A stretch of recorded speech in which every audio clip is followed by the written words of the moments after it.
कि पश्चिम बंगाल अपने आप में बहुत महत्वपूर्ण है, न सिर्फ भारतीय जनता पार्टी के लिए बल्कि पूरी देश की राजनीति के लिए। 42 लोकसभा की सीटें पश्चिम बंगाल की हैं, जिसमें कि इंडिया टीवी ओपिनियन पोल के आधार पर एनडीए के खाते में 20 सीटें, यानी कि बीजेपी को 20 सीटें और ममता बनर्जी के खाते में 22 सीटें जाती हुई दिखाई दे रही हैं और 2 सीट इंडिया गठबंधन को यानी कि कांग्रेस और लेफ्ट फ्रंट को मिल सकती है।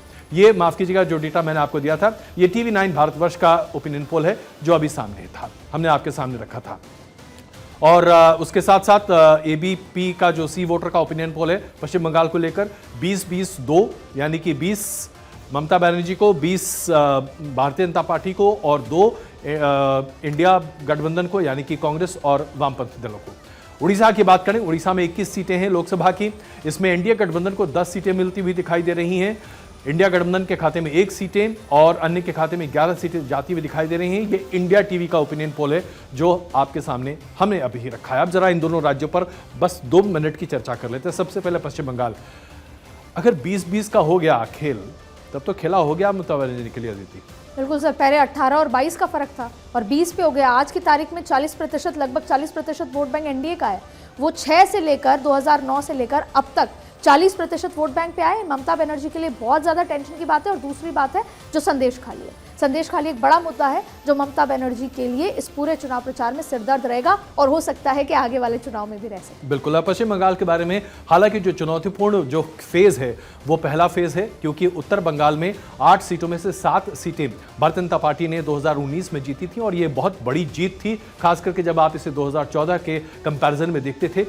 इन सीटों पर पश्चिम बंगाल में अभी भारतीय जनता पार्टी को थोड़ी चुनौती का सामना झेलना पड़ रहा है। एक तो अंतर्विरोध और कलह की बात बाहर निकल कर आ ही रही है। कई ऐसे लोग हैं जो कि उम्मीदवार थे, जो कि मान रहे थे कि उनको सीटें मिलनी चाहिए, उम्मीदवारी उनकी होनी चाहिए, लेकिन उन्हें नहीं मिल पाई।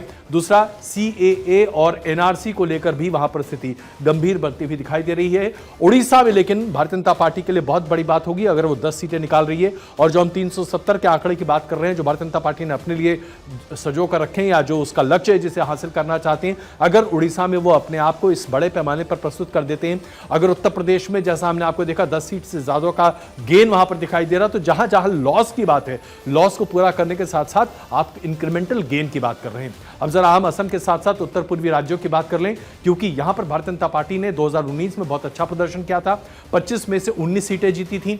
इस बार भारतीय जनता पार्टी का प्रदर्शन अपने आप में बहुत महत्वपूर्ण है इन 25 सीटों पर भी।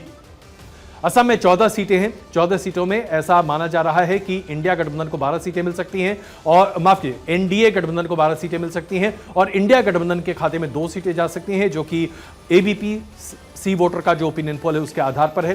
पूर्वोत्तर की सभी 11 सीटों को अगर एक साथ जोड़ा जाए तो ABP सी वोटर का मानना है कि इसमें से 8 सीटें एनडीए गठबंधन के खाते में जाएंगी और इंडिया गठबंधन को 2 सीटें मिलेगी, अन्य के खाते में यहां पर 1 सीट जाती हुई दिखाई दे रही है। अदिति, अगर हम असम की बात करें, असम न सिर्फ एक ऐसा राज्य जहां पर कि हेमंत बिस्वा शर्मा कांग्रेस से निकल कर आए, भारतीय जनता पार्टी को मजबूत कर रहे हैं, लेकिन आज तो कई बार मुझे ऐसा लगता है कि उनका DNA और बाकी सब कुछ RSS का तो नहीं है।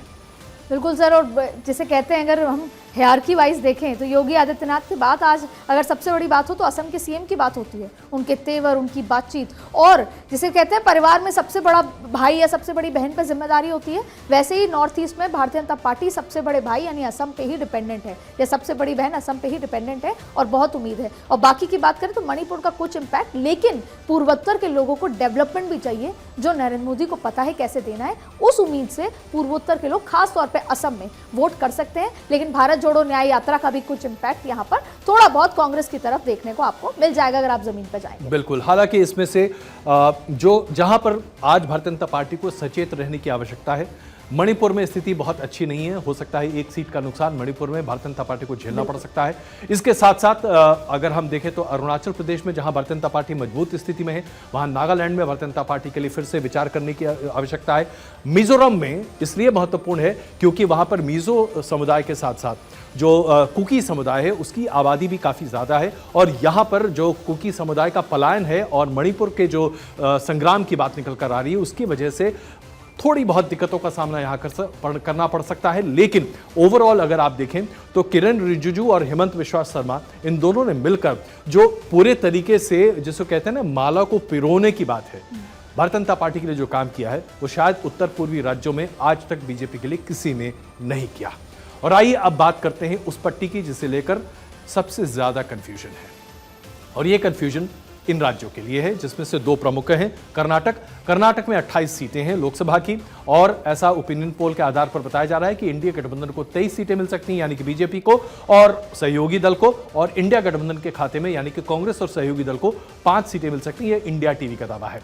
महाराष्ट्र की बात करें, महाराष्ट्र की 48 सीटें, यानी कि अगर आप उत्तर प्रदेश के बाद देखें तो महाराष्ट्र सबसे ज्यादा सीटों वाला राज्य है। यहां पर इंडिया गठबंधन के पास 28 सीटें जाती हुई दिखाई दे रही हैं, और इंडिया गठबंधन के खाते में 20 सीटें जाती हुई दिखाई दे रही हैं। ये टीवी 9 भारतवर्ष का ओपिनियन पोल का डाटा जो हमने अभी आपके सामने प्रस्तुत किया है।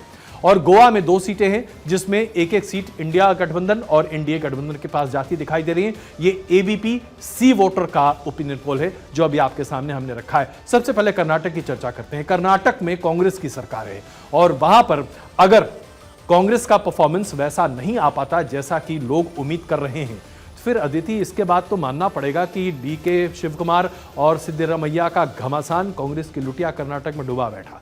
सर, आपको याद होगा कि फ्रीबीज की चर्चा कर्नाटक के चुनाव से ही शुरू हुआ था।